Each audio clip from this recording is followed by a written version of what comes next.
So why for a baby is okay to do it this way? So what exactly is the malacha? I mean, what do you mean? What we just said? Malacha is putting it together. What else is there? Well, there's something more to it, because there's actually different opinions on what the malacha is. What do we need different opinions? Well, we have flour or powder, whatever you want to call it, formula and liquid that you're putting together. Some opinions say that the prohibition is just putting it together. Just putting it together without even kneading it, that's already prohibited. Other opinions say that the prohibition is when you actually mix it together. Just putting the ingredients together in the same bowl, in the same pot together, that itself is not the prohibition. The prohibition is only if you start kneading it together. The prohibition by the Torah is only if it's a dough, if it's thick, has texture. Not if you make something very loose. Sometimes you can make it so loose. You ever make a smoothie sometimes? Right? The smoothie, what's the smoothie? The smoothie you could pour out, right?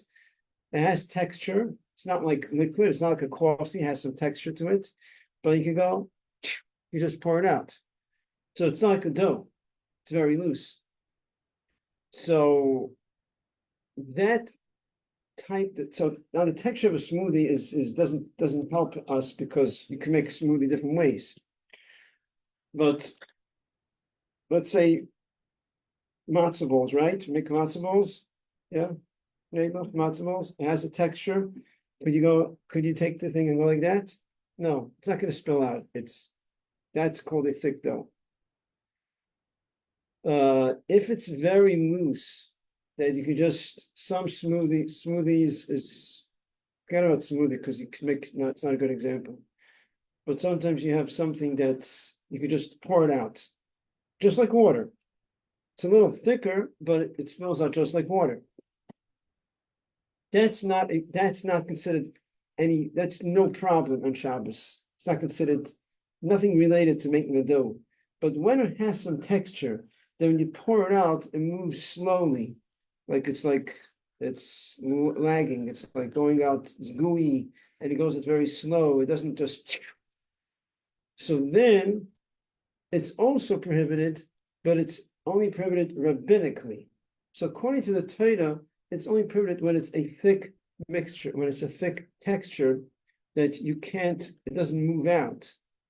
But if it's, let's say, like, I was going to say a pancake batter.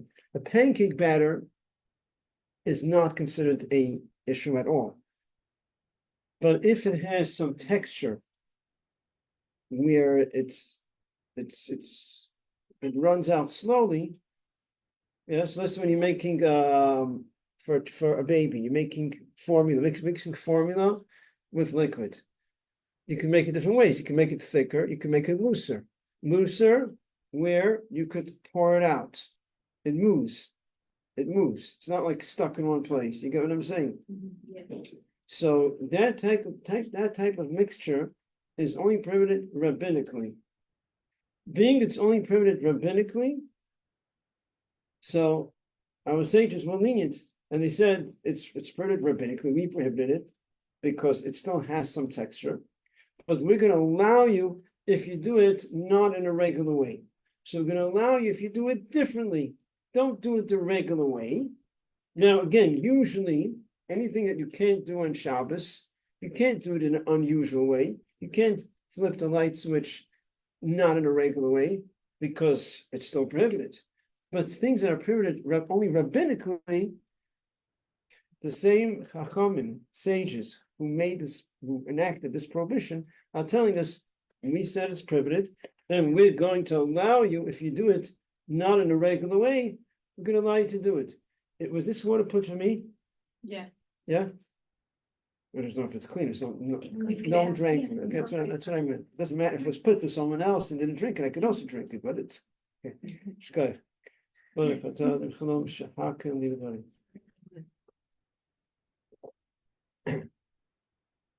So the way to do it is I would say just tell us, don't do it in a regular way. and it's going to be permitted. So that's how we make formula for infants on Shabbos. We do it in an irregular way. What does it mean irregular way? So we just said before, there's two opinions. What is the prohibition of lush? Is it just putting the ingredients together or is it mixing it? Which means that because there's two prohibitions, we abide by both prohibitions. That means there's essentially just two steps in the prohibition, putting it together and mixing it. So we're going to do it differently in both ways. The way we add the ingredients, we're going to put it in differently, and the way we mix it is going to be differently. So if we usually put in the formula and then the liquid, we put the liquid and then the formula. And how do you usually mix it? With a spoon? So now you're going to mix it in a different way. You're going to take the back of the spoon. Take the handle of the spoon. Instead of, we have no spoons there, right? So instead of using the spoon itself, you use the back of the spoon and you mix it with the back of the spoon. So now you did everything not in a regular way, and it's not a thick mixture. I hope you get this part, that the mixture, in other words, it moves. It's not like thick, but you could pour it. It's loose. Right? And then it's permitted. Yeah. If you normally shake the formula to mix it together, so there's not. Okay, fine. I really I didn't. There's more examples I should have given. So if you normally put in, there's two steps. The way you add ingredients, you do it in reverse. When it comes to mixing it, it doesn't necessarily have to be the opposite of what you usually do. There are many different ways that's considered not the regular way. One of the irregular ways is when you take the bowl and you mix it. Oh, you said that that's how you usually do it? Oh, they usually mix it this way. You usually like shake the bottle. Shake the bottle? Like you put the formula in, put the water in, and then you shake it. Oh, you put it into a bottle? Yeah. Oh, okay, got it. Okay, good. Okay, I'm thinking about a bowl. See, one of the classical ways that in how you do it, not in an irregular way, is it says you shake it. Like, why is that irregular way? He's telling me putting it into a bowl like this that's open. But then you shake it, it's like, you know how long it's going to take. So that's the irregular way. Very good point. So if you're putting it in a bottle and you're closing it, then that's how you do it. Then you can't do it that way, right? Right. There is another way it's irregular way, and that is if you take the spoon itself, whatever usually, we just said use the back of the spoon, the handle. There is another way we can use the spoon itself. But the way it works is instead of going like this, you're gonna go like this, like that, like this, like that. Right? So after like 2 hours, it'll be mixed very good. Do you use your left hand instead of your right? No, that doesn't. Generally, when we talk about shinui, it's changing hands. It's not, they don't talk about such a thing. It's a good point. It's an interesting question of why they don't accept it. It's generally not accepted. So if you normally shake the bottle, you could use the normal part, like the spoon part of the spoon, not the handle to stir it, if you never use a spoon to stir it during the week. Again? Like if every day during the week, you put the formula in the bottle, shake it, and Yeah. then give it to the baby, can you use a spoon the normal way and not put the handle in? If like during the week you never use the spoon, or do you have to still use the handle? But the spoon is a regular way to do it. Is it? Okay. No, can't. It's not just about changing what you usually do. There's a lot of regular ways. Right, I said, you see, the emphasis of doing a changing the way is when it comes to mixing ingredients. Usually put ingredients this way, put it other, you reverse the order of ingredients. But in terms of mixing it, you're supposed to mix it in an unusual way. It's not just about changing your way how you usually do it. You have to do it in an unusual way. Get it? Yeah. Can you explain what Torah versus prohibition? Again, what? The Torah prohibition versus the prohibition. The Torah prohibition is when it's a thick mixture, like when you make a dough, you can make matzo balls. But when it's not so thick, when it's just as when it moves, you can actually pour it out. it just has like, it's gooey, like it doesn't, it's not like water. Because if it's water, it's no problem. Like coffee, powder, chocolate milk, when you're mixing powder, that's watery. That's not an issue at all. Okay. I mean, it could be other issues, coffee, bishul, cooking, it's something else. But in terms of lush, of connecting ingredients together is not an issue. Yes. Do we need on Yom Tov? On Yom Tov, you could need, yes, And you can make the baby bottle normally. correct. Even though you're allowed to knead on Yom Tov, but not all kneading is allowed. Most kneading is allowed, but let's say you want to knead, you want to make luxury, right? You know, luxury is spaghetti. Old days used to make their own spaghetti. My mother remembers, making spaghetti, growing up, make the dough and cut it out and let it dry, like they made spaghetti. So that type of kneading to make spaghetti, you can't do on Yom Tov. Why? Why? Because there's no advantage to doing it on Yom Tov. They only allow anything that has an advantage to do it on Yom Tov. It's going to taste better, more adding the joy of Yom Tov. But something that does not have any advantage to Yom Tov, doing it on Yom Tov, they didn't allow because they want Yom Tov should be a day of enjoyment, of enjoying Yom Tov, Simchas Yom Tov, not being busy with doing stuff that you could have done before Yom Tov. You can do on top of like from scratch. You said can or can't. No, You cannot make, right, like there's like a luxury. right, you cannot do that. You have at the beginning and then you want to take. If you had in the beginning and you want to do, if you had the way you do it, Yom Tov. No, you said.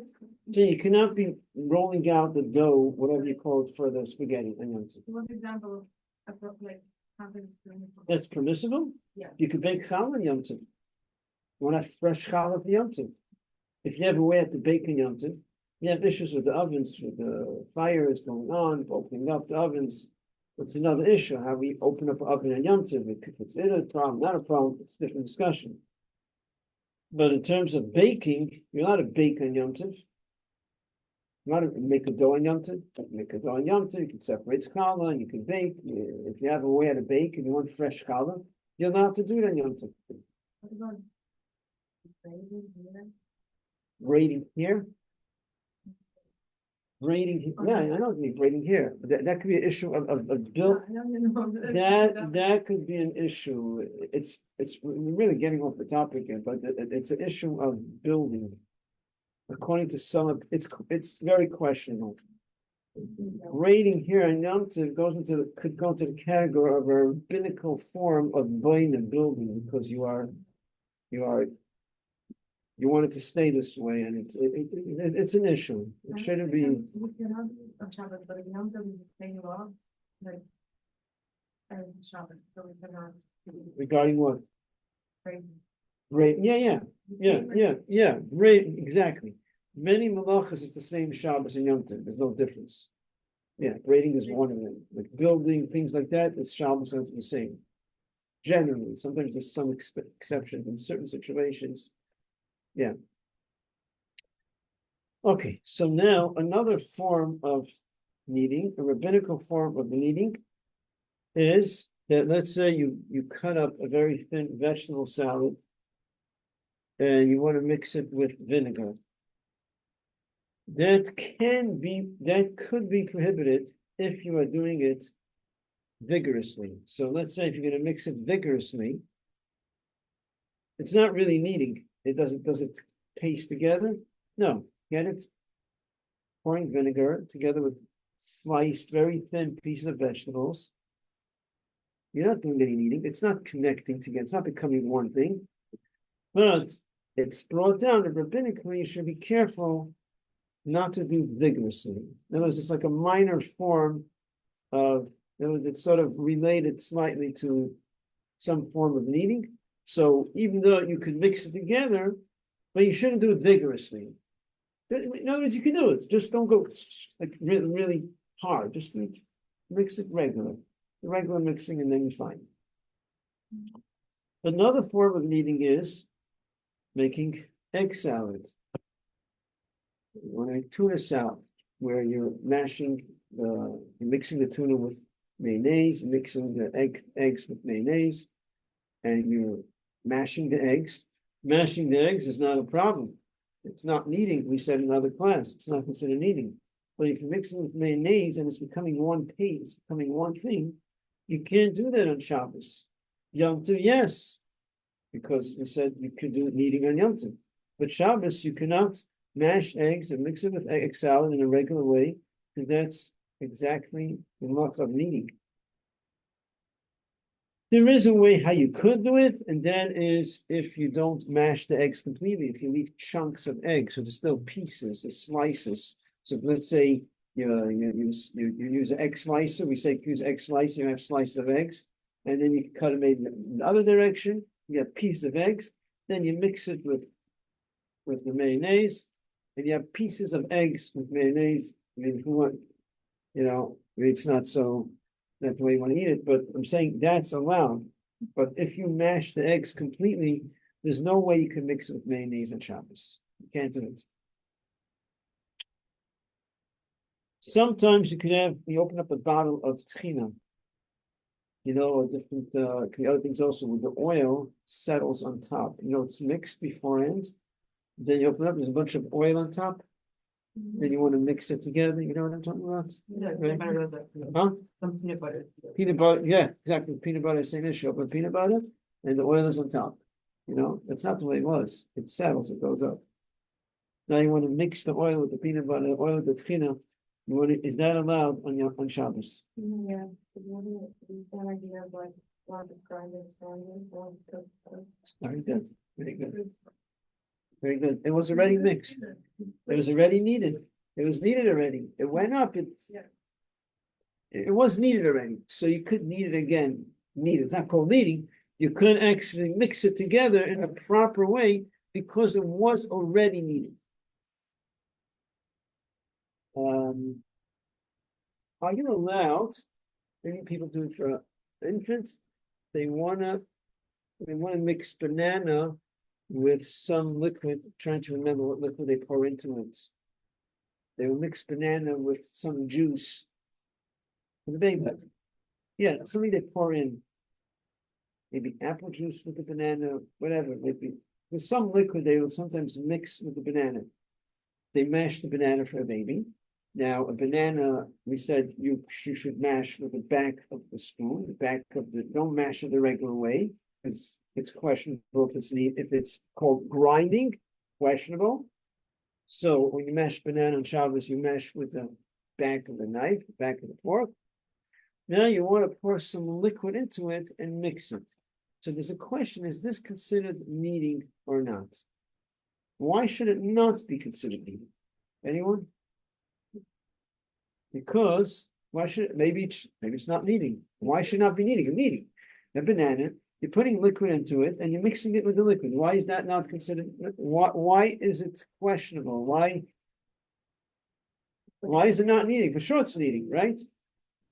Anyone? No. I think they probably dissolve into the water with banana, like they solve it. It doesn't liquid out. Okay, you're sort of in the right direction. You're there. Basically, the banana is like this. The simple definition of kneading is when you take powder and liquid and you connect it together. Now, what are you doing over here? You have banana that's smashed. Is the banana holding together? Yeah. When you pour liquid into the banana, what does the liquid do? Does the liquid bring the banana together? The banana is together already. That's why it is questionable. It's not clear. Clear meaning even in the Svarim, the Paiskim, the big Rabbanim, the old Svarim, it's not clear. They don't have they can't say, yeah, for sure. Usually people have conversations about say, you're not allowed, you're allowed, you're not allowed. There's certain things are just questionable. It's not clear. On one hand, usually lush kneading means when you bring because you're putting in the liquid, it brings the powder, the solids together. The banana is already together. When you're pouring in the liquid, it's not like we're putting in liquid into the powder, into the flour, and now it brings it together. the bananas are already together. On the other hand, you're putting in the liquid is blending with the banana. So it's not clear if it's, thank you very much. So it's not clear if it's considered kneading or not. So it says you should avoid it. You should avoid doing it. And if you do it, like we said before, don't do it in the regular way. You already said if it's loose, it's not very thick, and you don't mix it the regular way, then it's okay.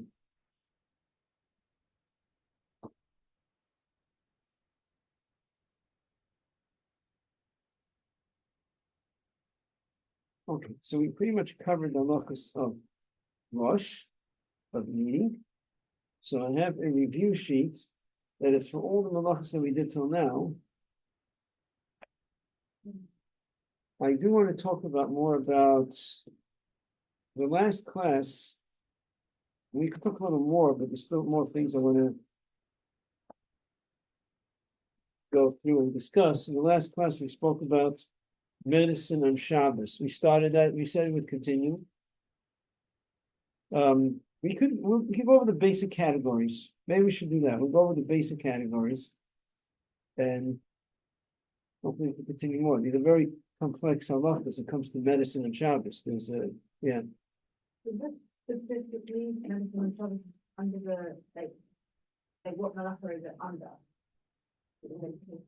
Oh, so in the last class we spoke about the malach of teichen, grinding. Right. Yeah, let me explain. So you cannot grind on Shabbos. Our sages prohibited to use medicine on Shabbos because you might come to grind. Because back in the days, the medicines were primarily ground. And when you needed a herb, you have to grind it. So they decreed that you can't use medicine on Shabbos, generally speaking, and there's obviously exceptions. People need medicine on Shabbos, so they take medicine. But that's the provision of where medicine comes from. It's a rabbinic decree. Yeah, does that answer your question? Yeah. Okay, so yeah. You feel by the Shabbos table, and you have tuna or egg salad, and you put it on your burger already, and then you add the mayo for them. You have tuna. Let's take one thing at a time. You have tuna. The tuna is mixed with mayonnaise. Yeah. It was mixed before Shabbos, let's say. Yeah. Now you want to add more mayonnaise. Good question. The tuna is already mixed, huh? Yeah. Tuna is mixed with mayonnaise, right? Already mixed. It's needed. Now you want to add more mayonnaise. Adding more mayonnaise is okay because it's already blended together. One second. Let me just explain. It's already together, right? Now, when you add more mayonnaise, what is mayonnaise doing? It's making it looser. If you add more tuna, make it thicker, that can be a problem. But you're adding mayonnaise and making it looser, and it's already mixed together, that is okay. Because it already has mayonnaise. Huh? And it's just mashed. Yeah. The tuna, just plain tuna, mashed very well with nothing in it. Okay. What do you say? If you're adding mayonnaise, it's gonna then you're needing. Why do you think it should be allowed? I mean, Maybe when the tuna is not very like as you said, like when the egg salad is very yeah, it could be by big pieces cut it, so it's permissible to add it. Maybe tuna or sometimes tuna could be not as well. to the contrary, I mean, there's something I might not be getting, but if I understand you correctly, there's something that's not, you're not getting. Tuna. Let's say you have big chunks of tuna. You put mayonnaise with big chunks of tuna. Let's say you don't mash the tuna, right? You have big chunks of tuna and you mix it with mayonnaise. That wouldn't be a problem because you have big chunks of tuna and mayonnaise. When the tuna is mashed and you add mayonnaise, that's when the problem becomes a real problem. Because now it's blending together. So why would it be permitted? Right? No. Where? Okay. Yeah. I used to work in a chemical plant. And a lot of like the medicines that they're made is that the toxins run all Is that also part of it or no? I think it's a community contract. There's no connection. It's not connected at all to the provisional medicine. A separate discussion. If a non-Jew works for a Jew on Shabbos, could you benefit from it? This is like they're not doing it for everyone. They're doing it, and even if they do it for a Jew, there's many halachas. If after Shabbos you wait a certain amount of time, it doesn't nothing to them. No connection. So in the last class we started discussing medicine. I was going to actually give the review sheet, or maybe leave that for later, but we don't have any time to really start the review sheet now. So we're going to talk a little bit about medicine on Shabbos. And that is like this. I want you to learn the categories. It's good to know these categories. Why shouldn't you know something that, that's discussions come up, around the table or whatever, and you're familiar with the halachic terminology. So here there's something called klima. You may be familiar with this already. Sheyesh b'sakan. You ever learned this term? Yeah. Klima sheyesh b'sakan. And then there is klima she'ein b'sakan. And actually, there's also another category come before this. It's called sakonas eger. Then it's klima she'ein b'sakan.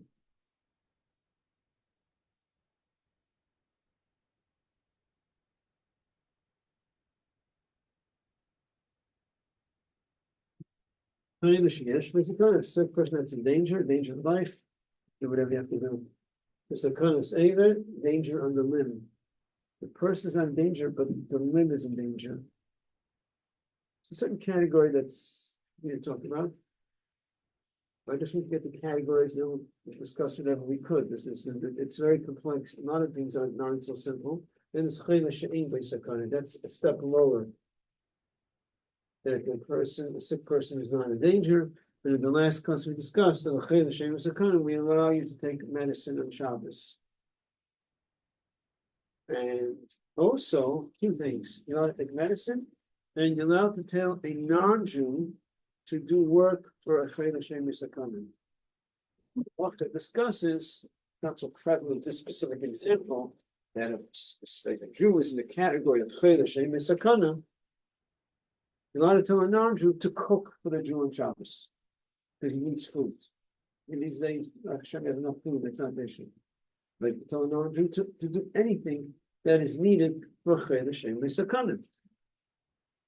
What is Chayil Hashem Yisakanim? A person who is sick. Anyone remember? Should we discuss last time? Who wants to tell us why? Who wants to describe the end of last class? Chayil Hashem Yisakanim. What is it? You're not in bed. So someone wakes up, they're not feeling so well, they're a little under the weather. That's a Chayil Hashem Yisakanim. No, I thought the one he is in bed. Or no, He's suffering. suffering. No, He's suffering with not that. He has a very heavy feeling. Correct. One second. A chayil means he's sick and he's not in danger. So you wake up one day, you're never under the weather. That's Chayil Hashem Yisakanim. You say no, but he's not in danger. So Chayil Hashem Yisakanim means he's sick. He's called a chayil. You're not feeling so well, but you're functioning. You're not called. We don't give you the status of chayil. Chayil means you're sick. You're in bed, right? Exactly. Fever. You're not feeling well. You have massive headache. You're in bed. You're weak, but you're not in danger. But you're sick. That's Chayil Hashem Yisakanim. And the Chayil Hashem Yisakanim, you're allowed to take medicine if you need. You're allowed to tell a non-Jew to do things for you if necessary. Without usually there's limitation. There's a whole topic. What could you tell a non-Jew to do on Shabbos? You could. A very interesting example is that today brings in Shulchan Aruch that everyone is considered sick when it comes to cold. I mean sick when it comes to cold, terminology. It means that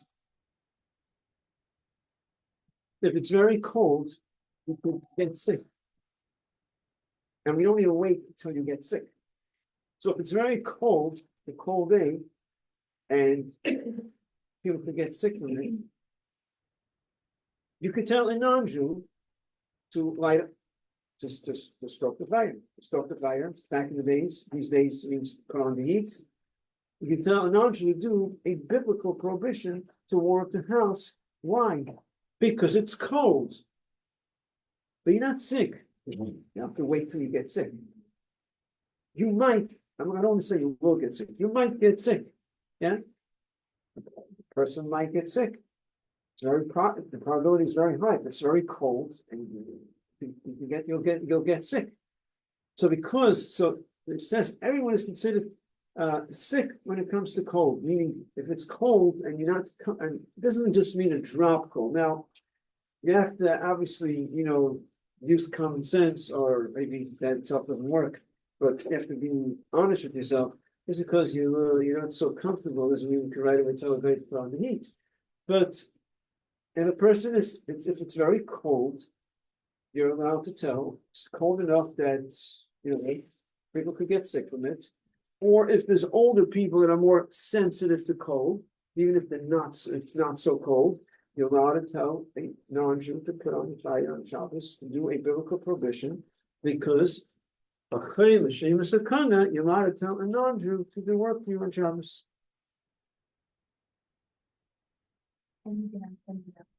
Correct. Yes, no reckoning. I wish I had known this in Wisconsin.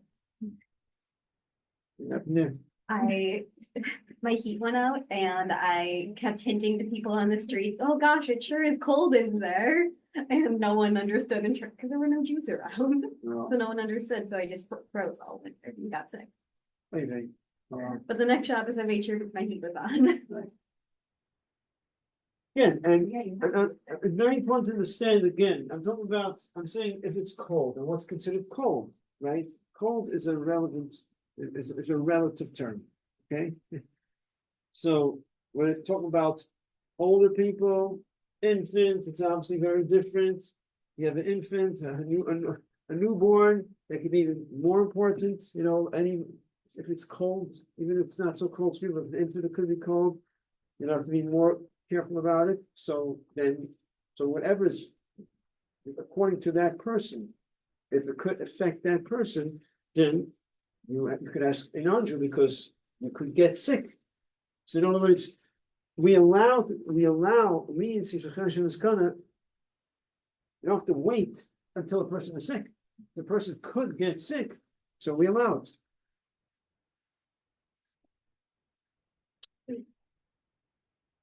Yeah. Any question? So what is the halal shake thing? Chayla sheyesh, Yeah. he's in danger. His life is in danger. Okay, fine. Life is in danger. You can do anything you need to do. Okay. And then what kind of thing? The kind of saying means he's in danger of a limb, meaning that he might lose a limb, or a limb might get, if he doesn't take care of it, the limb might get so damaged that it's going to remain forever very weak. So there's a danger of a limb being damaged permanently. And that's in a different status. But Sakana Seva, there's more leniencies than Kodesh and Sakana, but it's not as lenient as Kodesh Sakana. And we need to talk more about it. There aren't so many practical examples for it, but we need to talk more about it. We'll get to it.